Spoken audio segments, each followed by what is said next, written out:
রাসূলুল্লাহ সাল্লাল্লাহু আলাইহি ওয়াসাল্লাম ওহী পেলেন 40 বছর বয়সে, কিন্তু কোরআন নাজিল হলো আরো 6 মাস পরে। ওহী কোরআন দিয়ে শুরু হয়েছে না স্বপ্ন দিয়ে? আউয়ালু মা বুদিয়া বিহি রাসূলুল্লাহ সাল্লাল্লাহু আলাইহি ওয়াসাল্লাম মিনাল ওয়াহী আর-রুইয়া সালিহাতু ফিন-নাওম। মা আয়েশা বলেন, স্বপ্নের মাঝে সত্য ধরা দিত, সত্য স্বপ্নের মাধ্যমে ওহী শুরু হয়।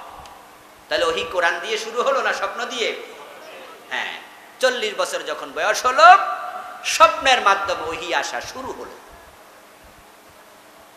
তারপরে বিশ্বনবী ইয়াতাহাব্বাবু ইলাইহিল খালাক, আল্লাহর হাবিবের কাছে সুম্মা হুব্বিবা ইলাইহিল খালাক ইউতাহাব্বাবু ইলাইহিল খালাক, উনার কাছে নির্জন একটু প্রিয় প্রিয় মহাব্বতের কোলাহল মুক্ত পরিবেশ একটু ভালো লাগতে শুরু করলো।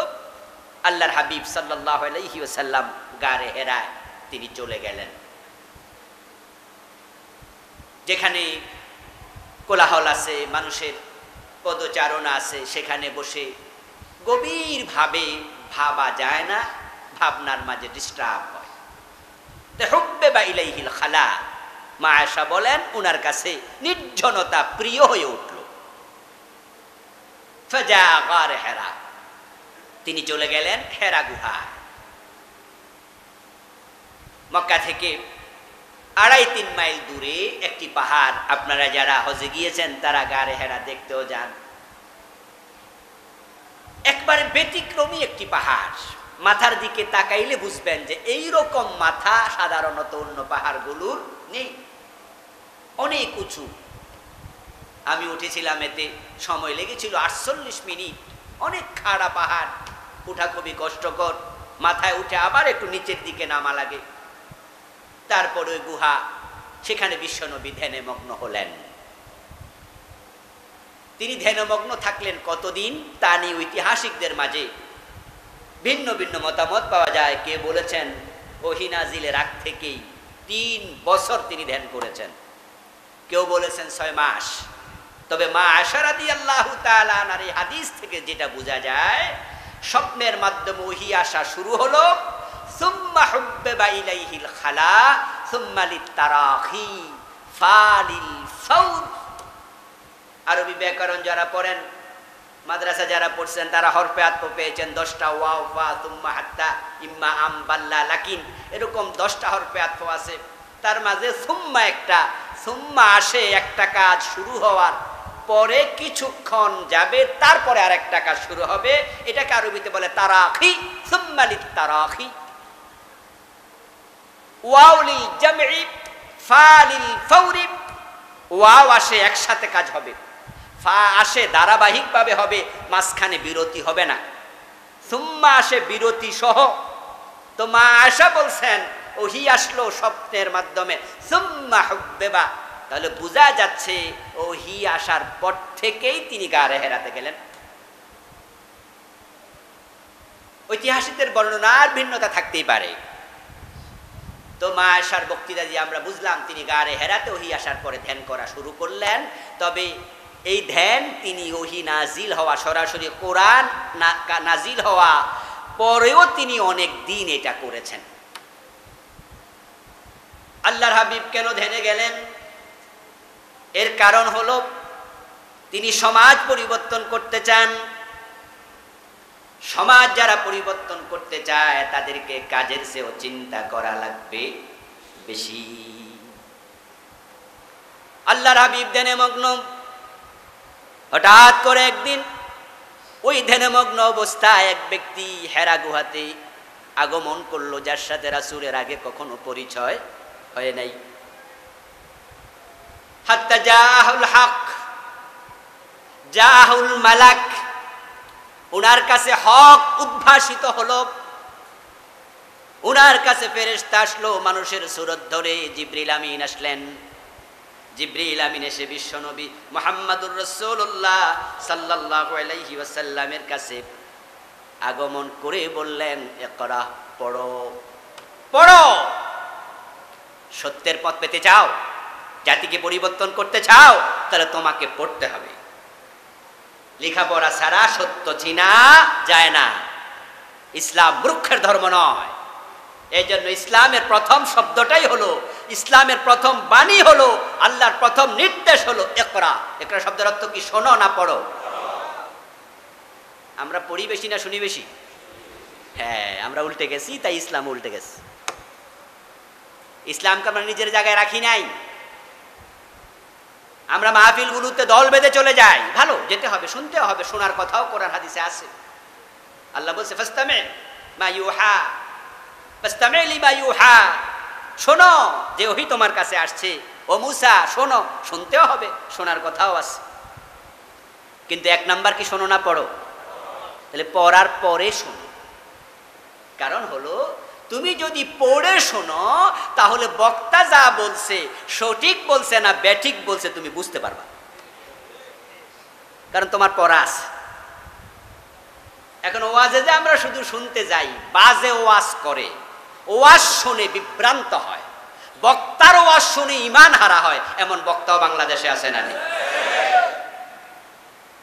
আমি সোশ্যাল মিডিয়া দেখলাম বক্তা ওয়াজ করতেছে, ওয়াজের মাঝে তিনি গান গাচ্ছেন যে কালেমা কালামো ভাই মরার সময় দরকার নাই, আমার গৌসে পাকের গুণগীতি গাইও দরবারি বাইও।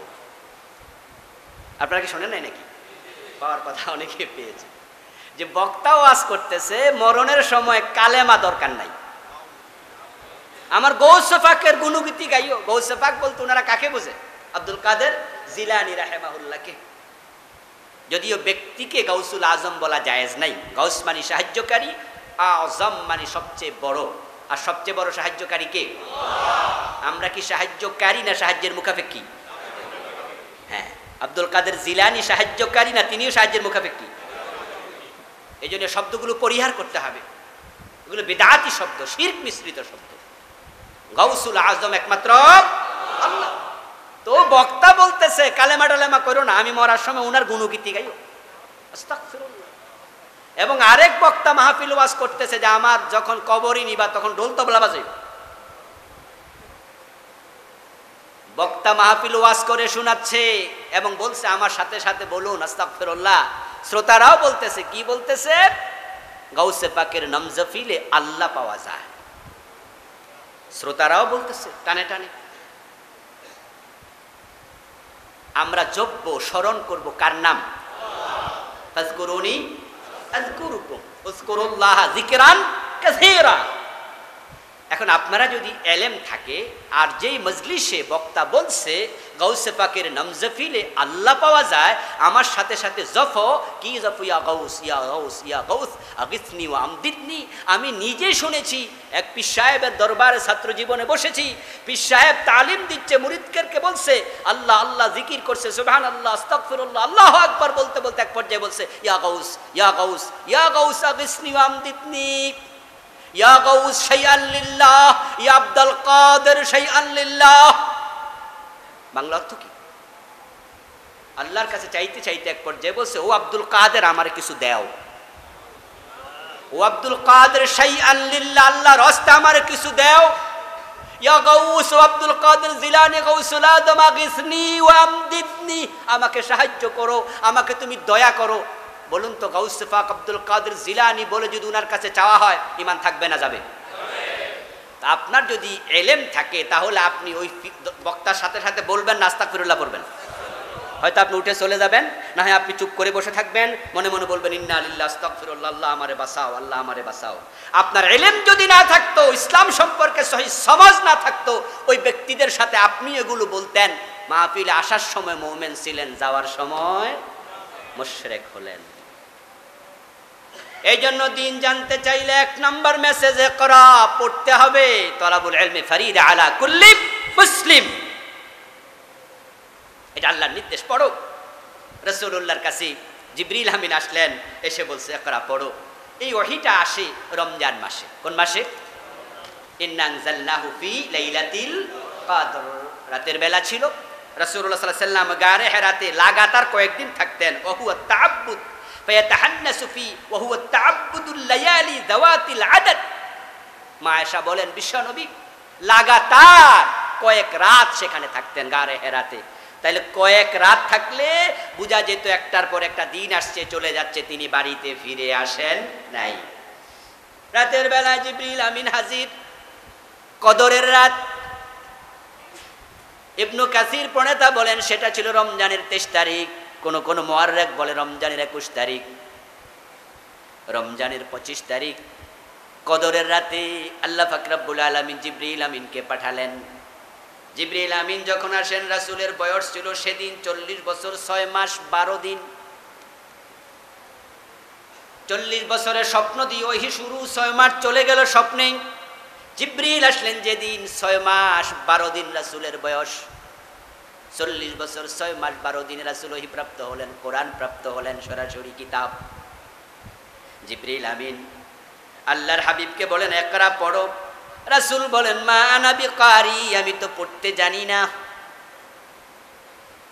আল্লাহর হাবিব সাল্লাল্লাহু আলাইহি ওয়াসাল্লাম বলছেন যখন আমি বললাম আমি তো পড়তে জানি না, ফাকাত্তানি ফাখাযানি ফাকাত্তানি, তিনি আমার হাতের মাঝে জড়ায়া ধরলেন, তারপর আমাকে বুকের সাথে জোরে খুব চেপে ধরলেন। ফাআরসালানি, চেপে ধরে তারপর আমাকে ছেড়ে দিলেন। হাত্তা বালাগা মিন্নিল জুহুদু, হাত্তা বালাগা মিন্নিল জুহুদা, দুভাবে পড়া যায়। এমন জোরে চেপে ধরলেন, সহিহ বুখারীর riwayat, যে আমার প্রাণ ওষ্ঠাগত, মনে হয় যেন আমার প্রাণবায়ু বেরিয়ে যাবে, এত জোরে চাপ মারছে। আমাকে ছেড়ে দিয়ে আবার বলে ইকরা পড়ো। আমি বললাম মা আনা বিকারি, আমি তো পড়তে জানি না। জিবরিল আমিন আমাকে আবার ধরলেন, আগের মতো চাপ মারলেন, আবার ছেড়ে দিয়ে বলে ইকরা পড়ো। কুলতু মা আনা বিকারি, আমি বললাম আমি তো পড়তে জানি না। রাসূল পড়তে জানতেন না? জানতেন না। এই জন্য উনাকে আল্লাহ তাআলা কোরআনে বলছে আর নবিয়্যিল উম্মি, উম্মি নবী তিনি। কি নবী? উম্মি মানে কি? নিরক্ষর, অক্ষর জ্ঞান জানতেন না, লিখতে জানতেন না, পড়তে জানতেন না। সম্ভবত তাফসিরে বাইজাবি প্রণেতা বলেন লাম ইউখালিতিল কুত্তাবা কাত্তু, পড়তে তো জানতেন না, যারা লেখাপড়া জানে তিনি তাদের সাথে মিশতেন না, মিশেন না এর আগে। অক্ষর জ্ঞান শিখার জন্য তো শিক্ষক লাগে, লাগে না? যেমন আপনারা লেখা শিখছেন, হয়তো টিচারের কাছে না, মায়ের কাছে না বাবার কাছে। কারো প্রথম শিক্ষক বাবা, কারো প্রথম শিক্ষক মা, কারো প্রথম শিক্ষক হয়তো XYZ যে কোনো কেউ। তো যার থেকে আপনি শিখেছেন সরু সরে অ আ, তিনি আপনার শিক্ষক। তো বিশ্বনবী লেখাপড়া শিখেন নাই, এর কারণ যদি রাসূলের কেউ শিক্ষক হতো, শিক্ষকের সম্মান ছাত্রের চেয়েও বেশি। অথচ বিশ্বনবীর সে সম্মানী কেউ তো পৃথিবীতে আর নাই। এজন্য দুনিয়ার কারো কাছে আল্লাহ রাসূলকে শিখান নাই, রাসূলের শিক্ষক হলেন স্বয়ং আল্লাহ। উনি কারো কাছে শিখেন নাই। তো যেহেতু তিনি পড়তে পারেন না, এখন প্রশ্ন হলো জিবরিল আমিন রাসূলের কাছে এসে বললেন পড়ো, উনি বললেন পড়তে পারি না।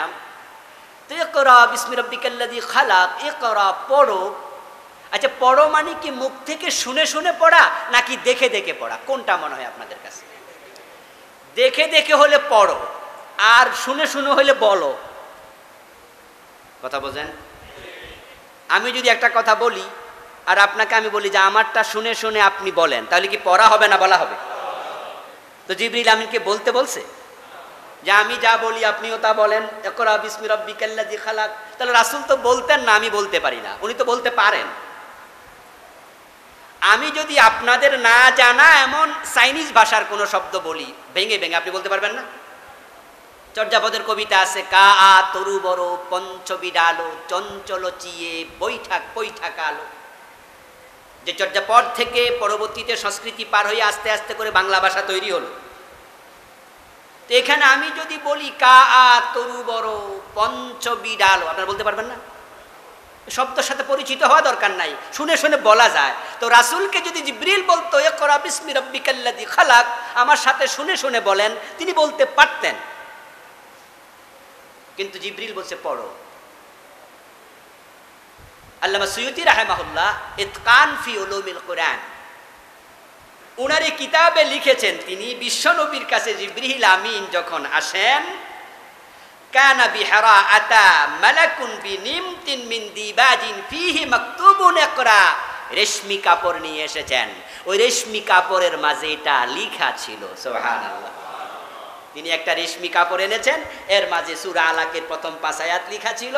এসেই তিনি এটা তুলে ধরে বলেন, ইকরা, পড়ো। রাসূল বলছে, আমি তো পড়তে জানি না। উনি ইমাম জুহরি থেকে নকল করেছেন। মুসান্নাফে আব্দুর রাজ্জাকে এই হাদিস এসেছে যে বিশ্ব নবীর কাছে লিখিত অবস্থায় রেশমি কাপড়ে ইকরা আনা হয়েছিল। আল্লাহর হাবিবকে তিনি আবার ধরলেন, বুকের সাথে জড়িয়ে আবার ছেড়ে দিলেন। 3 বার বুকের সাথে জড়িয়ে ছেড়ে দিয়ে বললেন, ইকরা, পড়ো। তৃতীয়বারও বললেন, জানি না। তৃতীয়বার যখন ছেড়ে দিয়ে বললেন, ইকরা বিসমি রাব্বিকাল্লাযী খালাক, চতুর্থবার, ওই চতুর্থবারে বিশ্বনবী এবার তিনি ওই দিবাজের দিকে তাকায়া পড়তে শুরু করে দিলেন। সুবহানাল্লাহ। এখন তিনি দেখে দেখে পড়তে পারলেন, উনাকে পড়ার ক্ষমতা দিলেন কে? আল্লাহ। এটা মুজিজা। এটা কি? মুজিজা। রাসূলুল্লাহর কাছে জিবরিল আমিন 5টি আয়াত সূরা আলাকের নাজিল করে চলে গেলেন। আল্লাহর হাবিব কিছু বুঝে উঠতে পারলেন না। তিনি বাড়িতে ফিরে আসলেন। ফারাজা বিহা রাসূলুল্লাহ ইয়ারজুফু ফুয়াদু, ঘরে ফিরে আসলেন, উনার বুক কাঁপতেছে, অন্তঃকরণ কাঁপতেছে। আমরা যখন কোনো কাজ তাড়াহুড়া করি, দৌড় মারি, তখন দেখবেন যে হাত দিয়ে দেখবেন কম্পনটা একটু বেড়ে যায়। আল্লাহর হাবিবের বুক খুব কাঁপছে, অন্তঃকরণ কাঁপতেছে। তিনি ঘরে আসলেন, মা খাদিজার কাছে এসে বললেন, জাম্মিলুনি জাম্মিলুনি, আমাকে কম্বল দাও, কম্বল দাও। কি হয়েছে? কয় যে আমার ভয় লাগতেছে, খাশিতু আলা নাফসি, আমার নিজের নফসের ব্যাপারে আমি শঙ্কিত। মা খাদিজা পিছন দিয়ে ভালো করে কম্বলটা রাসূলের পিঠ দিয়ে বুক দিয়ে জড়ায়া ধরে বুকের সাথে বসে আছেন। হাত্তা যাহাবা আনহুর রাউ, এক পর্যায়ে গিয়ে উনার ভয়টা কেটে গেছে, অন্তরের ধপ্তবানি আস্তে করে কমে গেছে, উনি স্বাভাবিক হলেন। মা খাদিজা বলেন, কি হয়েছে প্রিয়তম স্বামী? রাসূলুল্লাহ সাল্লাল্লাহু আলাইহি ওয়াসাল্লাম পুরা ঘটনা বললেন। ঘটনা বলে তিনি বলতেছেন, আমার মনে হয় আমারে জিনে ধরছে। একটা লোক আমাকে এরকম 3 বার চাইপা ধরছে, খুব কষ্ট পাইছিলাম, মনে হচ্ছিল মরে যাব, ওটা মনে হয় জিন হবে। মা খাদিজা সাথে সাথে বললেন, কাল্লা, অসম্ভব। সুবহানাল্লাহ বলেন। কি বললেন? হরফুর রাদা, হরফুর রাদা, চরম ভাবে অস্বীকার করার জন্য যে হরফ ব্যবহার করা হয়, কাল্লা, কোয়াইট ইম্পসিবল, অসম্ভব। ওয়াল্লাহি, আল্লাহর কসম করে বলছি, মা ইউখজিকাল্লাহু আবাদা, আপনার উপরে জিন সাওয়ার করাইয়া দিয়া আপনাকে হাবল তাবল বকাবে, মানুষ তামাশা করবে, আপনার মতো লোককে আল্লাহ কখনো বেজ্জতি করতে পারেন না। ইসলামের দাওয়াত কি তখনও শুরু হয়েছে? কথা বলতে হবে তো, শুরু হয়েছে। কিন্তু শব্দ দেখেন, ওয়াল্লাহি, আল্লাহর কসম। এই জন্য আমি বলেছি গত আলোচনায়, মা খাদিজা ছিলেন হানিফ ধর্মের অনুসারী, তিনি তখনও আল্লাহকে চিনতেন। সুবহানাল্লাহ, শিরিক করেন নাই। আল্লাহর কসম, আল্লাহ তাআলা আপনাকে লাঞ্ছিত করবেন না। কেন করবেন না? এই কনফিডেন্ট, এই আত্মবিশ্বাস মা খাদিজার কোত্থেকে আসলো? এবার তিনি বলছেন, কারণ শুনুন, ইন্নাকা লাতাসিলুর রাহমা ওয়া তাহমিলুল কাল্লাব ওয়া তাকসিবুল মা'দুমা ওয়া তাকরাউদ দাইফা ওয়া তুঈনু আলা নওয়াইবিল হক। 6টা গুণের কথা উল্লেখ করলেন। আমি তো আপনাকে কতদিন ধরে চিনি। বিয়ে হয়েছে সে 25 বছর বয়সে, বিশ্বনবীর বয়স এখন 40। 15 বছর তো চলে গেল। এক বিছানা থাকি, এক খাটে, এক কম্বলের নিচে ঘুমাই, আমি কি আপনাকে চিনি না? সুবহানাল্লাহ বলেন না ভাইয়া? আপনার যে চরিত্র, এমন লোককে আল্লাহ কখনো বেজ্জতি করতে পারে না। আল্লাহর উপর কি আস্থা, রাসূলের চরিত্রের উপরে কি বিশ্বাস। ইসলাম নামক সূর্য পৃথিবীর অন্ধকার ভেদ করে যখন পূর্ব আকাশকে আলোকিত করার জন্য তার আলোকচ্ছটা ছড়িয়ে দিয়েছে, তার প্রথম আলোটা যে অন্তরকে আলোকিত করেছে, সে অন্তরটা ছিল মা খাদিজার অন্তর। সুবহানাল্লাহ। নারীদেরকে হাও করা যাবে না, তাদেরকে অসম্মান করা যাবে না। নারীদেরকে ইজ্জত করতে হবে, কারণ ইসলাম প্রথম যে হৃদয় আলোকিত করেছে সেটা একজন নারীর হৃদয় ছিল। রাসূলুল্লাহ সাল্লাল্লাহু আলাইহি ওয়াসাল্লামকে সাহায্য করেছে যারা, সবচেয়ে বেশি সাহায্যকারীদের তালিকায় মা খাদিজার নাম টপ অফ দ্য লিস্ট। রাসূল যখন গারে হেরায় ধ্যানমগ্ন, রাসূলের কাছে খাবার নিয়ে যেতেন মাঝে মাঝে মা খাদিজা। ওই পাহাড়ে উঠা কত কঠিন, যারা উঠেছেন দেখেছেন। আমি পাতলা থিনথিনে, তাও আমার লেগেছে 48 মিনিট। এখন কিছু রাস্তা আছে ওঠার জন্য, কিছু সিঁড়ি আছে, কিন্তু তখন কোনো রাস্তা সিঁড়ি ছিল না। স্বামীর প্রতি কি ভালোবাসা! আল্লাহর হাবিবকে বলছে আপনাকে জিনে ধরতে পারে না, কারণ আপনি আত্মীয়তার সম্পর্ক রক্ষা করেন, আপনি অসহায় মানুষের সহায় হন, সাহায্যকারী হন। গরিব মানুষকে আপনি খাবার দাবার দেন, আপনি মেহমান আসলে নিজে না খাইয়া মেহমানকে খাইয়ে দেন, এবং যখন যেখানে কেউ বিপদে পড়ে ডাকতে দেরি, আপনি দৌড় দিতে দেরি করেন না। এগুলো কার চরিত্র? বিশ্বনবীর। কার চরিত্র? এই ওয়াজগুলো কেন শুনবেন? কান শোকের জন্য না, নিজের চরিত্রের সাথে মিলাতে হবে। ইন্নাকা লাতাসিলুর রাহমা, আল্লাহ লাঞ্ছিত করে না তাকে যে আত্মীয়তার সম্পর্ক রক্ষা করে। রাসূলুল্লাহ বলেছেন হাদিসে কুদসি, আল্লাহ তাআলা আত্মীয়তার সম্পর্ককে লক্ষ্য করে বলছেন, মান ওয়াসালাকে ওয়াসালতুহু ওয়া মান কাতাআকে কাতাতুহু। ও সেলাই রহমি, তোমার সাথে যে সম্পর্ক রাখে আমি আল্লাহ তার সাথে সম্পর্ক রাখি, আর যে আত্মীয়তার সম্পর্ক ছিন্ন করে আমি আল্লাহ তার সাথে রহমতের সম্পর্ক ছিন্ন করি। রাসূলের গুণ অর্জন করতে হবে। বোনের খবর নেন না, বাড়ি 5 তলা বিল্ডিং করে বানায়া বসে আছেন, নিজের ফুপিটা না খাইয়া আছে। নিজের খালার খবর নেন না, ভাইয়ের খবর নেন না, ভাতিজা লেখাপড়া করতে পারে না, টাকা দিয়ে সাহায্য করে না, এমন কিছু আত্মীয় স্বজন আছে না নাই? আপনার সম্পদে তাদের হক আছে। ওয়া আতিদাল কুরবা হাক্কাহু, আল্লাহ বলছে তাদের হক দাও। নবীর চরিত্র এটা অর্জন করুন, আত্মীয়তার সম্পর্ক রক্ষা করুন। অনেকে স্ত্রীর কারণে পারে না, চাইলেও মা বাবাকে আত্মীয় স্বজনকে দিতে পারে না। আমি তাদেরকে বলবো বউকে শুনায়েন না, না শুনাইয়া দেয়া যায় না। যদি আপনি চান আপনি দিতে পারবেন। এরপরে অসহায় গরিব মানুষকে সাহায্য করা, মেহমান আসলে মেহমানকে সম্মান করা। রাসূল বলেছেন যে আখিরাতের উপর ঈমান আনে, যে জান্নাতের সুসংবাদ পেতে চায়, ফাল ইউকরিম যায়ফা, আল্লাহর উপর আখিরাতের উপর বিশ্বাস থাকলে, জান্নাতের বুহবু পেতে চাইলে আমি নবী তোমাকে বলি তোমার মেহমানকে সম্মান করো। মেহমান দেখলে মেজাজ খারাপ হয়ে যায়, আস্তাগফিরুল্লাহ, নাউযুবিল্লাহ। মেহমান দেখলে পরে স্বামী স্ত্রী মিউচুয়াল ঝগড়া তৈরি করে। বউরে শুনাইয়া দেয় যে একটু রাগ করবা, আমি ধমক মারলে একটা গ্লাস ভাঙে লাগে বাসার দিয়া। মেহমানের সামনে যদি ঝগড়া করিয়া গ্লাস ভাঙে, মেহমান তো মনে করে আর এখানে থাকার পরিবেশ নাই, মেহমান চলে যাবে, গ্লাস একটা 25 টাকা লস হইলে হোক, গোস্তের কেজি 500 টাকা, 4-5টা গ্লাস ভাঙলো কোনো অসুবিধা নাই।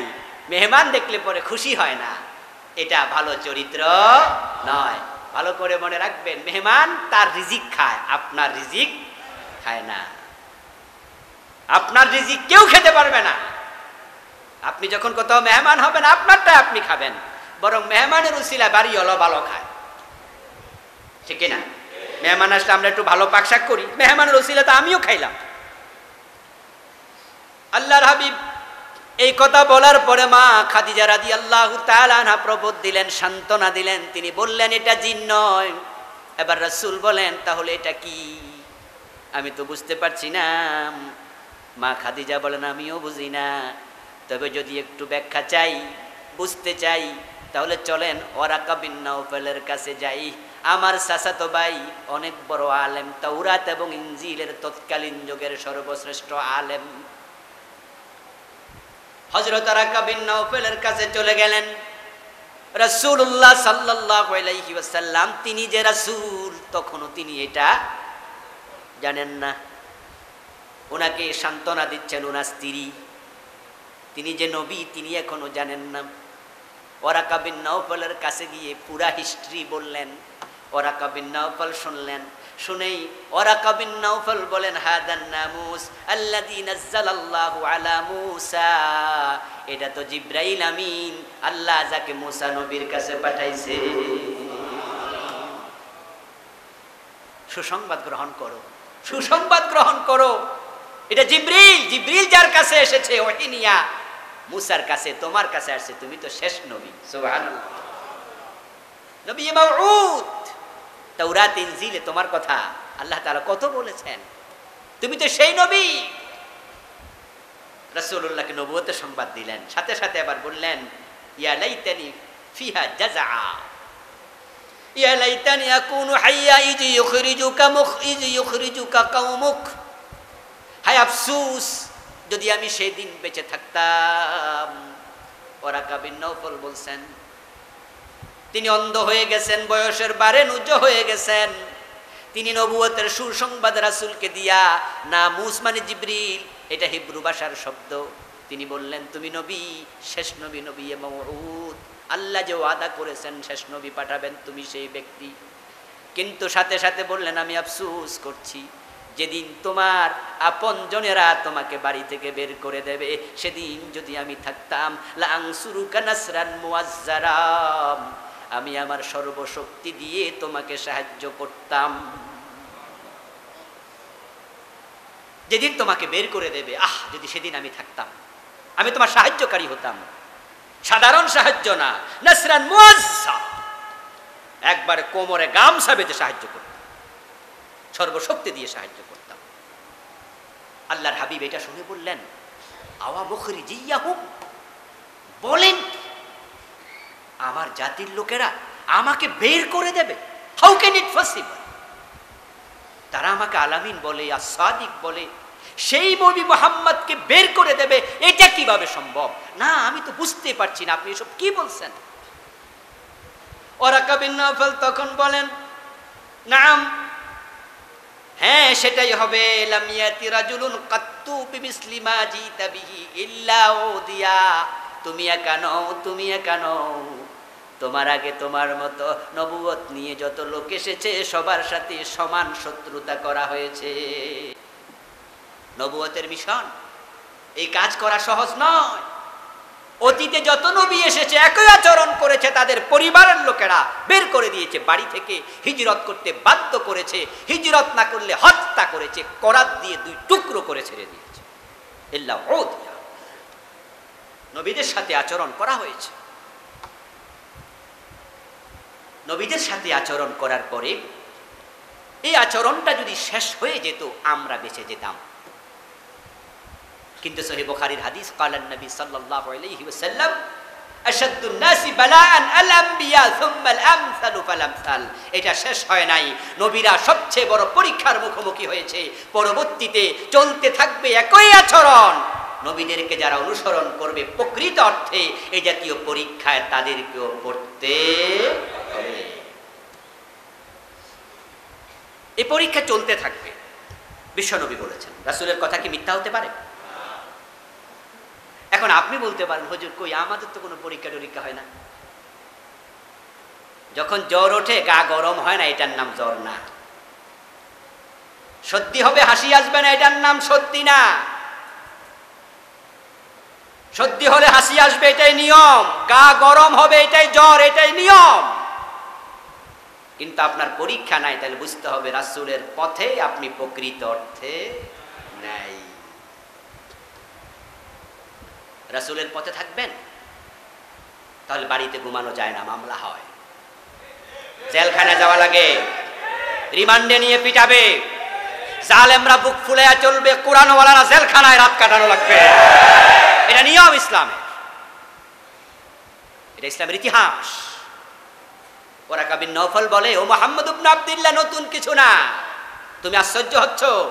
মক্কার লোকেরা তোমার প্রশংসায় পঞ্চমুখ, তোমাকে বুকে টেনে নেয়, তোমাকে কাঁধে তুলে নাচে, তোমাকে আলামিন বলে, কপালে চুমু খায়, তারাই বলে তোমার মতো সুসন্তান হয় না। ইন্না মুহাম্মদ ইবনে আব্দুল্লাহ লা ইউজানু বিহি ফাতাম মিন কুরাইশ ইল্লা রুজ্জা বিহি বারাকাতাও ওয়া ফাদলাও ওয়া আদলা, তোমার মতো যুবক হয় না, নাই একজনও, কিন্তু সেই তোমাকে বের করে দেবে। এটাই হচ্ছে ইসলামের ইতিহাস। রাসূলুল্লাহ বাড়িতে আসলেন, উনি নবী হবেন, ওরাকা খবর দেন। ওরাকা তাওরাত পড়ে, ইনজিল পড়ে জেনেছে, ঘটনা শুনে বুঝেছে এটা জিব্রাইল। নবী মুহাম্মদ এখন জানলেন তিনি যে নবী, তিনি যে নবী। এখন আপনাদের বিবেকের কাছে প্রশ্ন রাখতে চাই, যারা বলে রাসূল গায়েব জানে, তাদেরকে আমরা প্রশ্ন করতে চাই, গায়েব জানলে ওরাকার কাছে যাওয়ার প্রয়োজনটা কি? রাসূল গায়েব জানে এমন কথা বলার লোক এই দেশে আছে কিনা? রাসূলের বেশি মহব্বত দেখাইতে গিয়া শিরিক করতেছে। গায়েবের মালিক একমাত্র কে? আলিমুল গায়বি ওয়াশ শাহাদা, কুল লা ইয়ালামু মান ফিস সামাওয়াতি ওয়াল আরদিল গায়বা ইল্লাল্লাহ। আল্লাহ ছাড়া আর কেউ গায়েব জানে না। গায়েব জানলে ওহির প্রয়োজনই ছিল না, সব তিনি এমনি জেনে ফেলতেন। আল্লাহর হাবিব ফিরে আসলেন, ওহি বন্ধ হয়ে গেল, কিছুকাল চলে গেল, এটার নাম ফাতরাতুল ওয়াহি। মা আয়েশা রাদিয়াল্লাহু তাআলা আনহা বলছেন, সুম্মা ফাতারাল ওয়াহি, তারপরে ওহি ফিতরত হলো, বন্ধ হয়ে গেল। কোন কোন ঐতিহাসিক বলেন 2.5 থেকে 3 বছর ওহি আসে নাই, কোন কোন ঐতিহাসিক বলেন 2 বছর আসে নাই, কোন কোন ঐতিহাসিক বলেন 6 মাস ওহি আসে নাই, ওহি আসা বন্ধ। রাসূল সাল্লাল্লাহু আলাইহি সাল্লাম গারে হেরায় যাতায়াত বন্ধ করেন নাই, তিনি যেতেন, সেখানে আবার ধ্যান করতেন। কি হলো কি হলো ভাবতেন। একজন আসলো, আবার ওরাকা বলে তিনি জিবরিল, তাহলে জিবরিল গেল কোথায়? টেনশন করছিলেন। কোনো একদিন গারে হেরাতে তিনি ধ্যান করে উপর থেকে নিচে নামলেন। গারে হেরা থেকে জমিনে স্থলভূমিতে নামার পরে রাসূলুল্লাহ সাল্লাল্লাহু আলাইহি সাল্লামের কানের মাঝে আওয়াজ আসলো, কেউ যেন আওয়াজ করে বলছে, ইয়া মুহাম্মদ, ও মুহাম্মদ সাল্লাল্লাহু আলাইহি ওয়াসাল্লাম। আল্লাহর হাবিব বলেন, আমি একটু তাকালাম, কে ডাকতেছে কিছুই দেখলাম না। কিছুক্ষণ পর আবার আওয়াজ, পিছনে তাকালাম, দেখলাম না, আবার আওয়াজ। যখন ইয়া মুহাম্মদ বলে পর্যায়ক্রমে আওয়াজ চলছে, আমি এবার ডানে বামে সামনে পিছে না তাকায়া একটু উপরের দিকে তাকালাম। উপরের দিকে তাকায়া দেখি বিশাল এক চেয়ার, যে চেয়ার পুরা দিগন্ত পরিবেষ্টন করে আছে, ওই চেয়ারের মাঝে এক লোক বসে আছে, আকাশ দেখা যায় না, এত বড় তার বডি, এত বিশাল আজিমুল জুসসা, এত বড় দেহ, আকাশ দেখা যায় না, পুরা দিগন্ত পরিবেষ্টিত। ফাখাররা মাকশিয়া, তিনি বেহুশ হয়ে মাটিতে পড়ে গেলেন। জিবরিল আমিন নিজস্ব সূরতে রাসূলের কাছে প্রকাশিত হয়েছিলেন সেদিন। ওয়ালাকাদ রাআহু নাজলাতান উখরা ইনদা সিদরাতিল মুনতাহা। জিবরিল আমিনকে বিশ্বনবী নিজস্ব সূরতে 2 বার দেখেছেন। এই আজকে একদিন, আরেকদিন হলো মেরাজের রাতে সিদরাতুল মুনতাহার কাছে। জিবরিল আমিনকে তিনি আর আগে আর দেখেননি, মানুষের সূরতে চাপা দিয়েছিল, আর আজকে নিজস্ব সূরতে জিবরিলের 600 পাখা, বিশাল বডি। রাসূল বেহুশ হয়ে পড়ে গেলেন। জিবরিল আমিন ওই চেয়ার থেকে আবার মানুষের সূরত ধরে নামলেন, বিশ্বনবীকে পিছন থেকে ধরে তুলে বসালেন, গায়ের ধুলাবালিগুলো নিজ হাতে পরিষ্কার করে দিলেন। জিবরিল আমিন বিশ্বনবীর গায়ের ধুলাবালিগুলো মুছে দিলেন। সুম্মা দানা ফাতাদাল্লা ফাকানা কাবা কাউসাইনি আও আদনা। এই আয়াত ওই প্রসঙ্গে অধিকাংশ মুফাসসির বলেন, যদি কোনো কোনো মুফাসসির এটা মিরাজের রাতের সাথে জড়িয়ে দিয়েছেন। অধিকাংশ মুফাসসিরের বক্তব্য, 8-10টা তাফসীরের বরাত আমি আমার মিরাজ বইতে এনেছি আয়াত প্রসঙ্গে, আপনারা অনেকে পড়েছেন, যারা পড়েননি সংগ্রহ করবেন, খুব ইম্পর্টেন্ট একটি বই। সেখানে অধিকাংশ মুফাসসির বলেছেন জিবরিল এই যে রাসূলের কাছে আসলো, উনাকে ধরে তুললো, বসাইলো, 2 তনু ধনুকের মাথা যেমন কাছাকাছি থাকে এসে যায়, রাসূলের এত কাছে এসেছেন জিবরিল আমিন। তারপরে তিনি চলে গেলেন, রাসূল হুঁশ ফিরে বাড়িতে গেলেন। বাড়িতে গিয়ে আবার মা খাদিজার কাছে, খাদিজা আমার তো জ্বর উঠছে, আমার ভয় লাগছে, বিশাল এক আকৃতি সম্পন্ন এক বড়িওয়ালা হাইকাল আমি দেখেছি, কি যে দেখছি বুঝতে পারছি না, আমার কি হয়েছে, আমাকে একটু কম্বল দিয়ে জড়ায়া ধরো। রাসূলের জ্বর উঠছে, মা খাদিজা কম্বল দিয়ে বিশ্বনবীকে জড়িয়ে দিলেন। এবার জিবরিল আমিন আবার হাজির। সুবহানাল্লাহ বলেন। কোরআন নাজিল অনবরত শুরু। সূরা মুদ্দাসসিরের আয়াত নিয়ে আল্লাহ তাআলা রাসূলকে ওহী করলেন, পাঠালেন, ইয়া আইয়ুহাল মুদ্দাসসির, ও কম্বলওয়ালা, কুম, দাঁড়ায়া যাও। সুবহানাল্লাহ। সমাজ পরিবর্তনের স্বপ্ন দেখো, শুয়ে থাকলে সমাজ পরিবর্তন হবে না, তোমাকে দাঁড়াতেই। ইয়া আইয়ুহাল মুদ্দাসসির, ইয়া মুহাম্মদ বলেন নাই, ও কম্বলওয়ালা, ইয়া আইয়ুহাল মুজাম্মিল, ও কম্বলওয়ালা। কি মহব্বতের ডাক! ও কম্বলওয়ালা, কুম, দাঁড়ায় যাও, ফাংজির, ভয় দেখাও জাহান্নামের। মানুষগুলো সব দলে দলে কোথায় যাচ্ছে? জাহান্নামে যাচ্ছে, শিরিক করছে। আমি আল্লাহর ঘরের ভিতরে মূর্তি ঢুকাইছে, তারা জাহান্নামী হয়ে যাচ্ছে। তোমার আপনজনেরা, পরিবারের লোকেরা, ফাংজির, তাদেরকে জাহান্নামের ব্যাপারে সতর্ক করো। ও রব্বাকা ফাকাব্বির, বলো তোমার আল্লাহ মহান। সুবহানাল্লাহ। তোমার রবের তাকবীর দাও। বিশ্বনবী দাঁড়িয়ে গেলেন। এই যে তিনি দাঁড়িয়ে গেলেন, আর কোনোদিন বসেন নাই। এই দাঁড়িয়ে যাওয়া মানে দুই পায়ের উপর দাঁড়িয়ে যাওয়া নয়। এ দাঁড়িয়ে যাওয়া মানে মানুষকে সতর্কতার কাজ শুরু করা। ইন্তেকাল পর্যন্ত এই কাজ থেকে এক সেকেন্ডের জন্য দূরে সরেন নাই।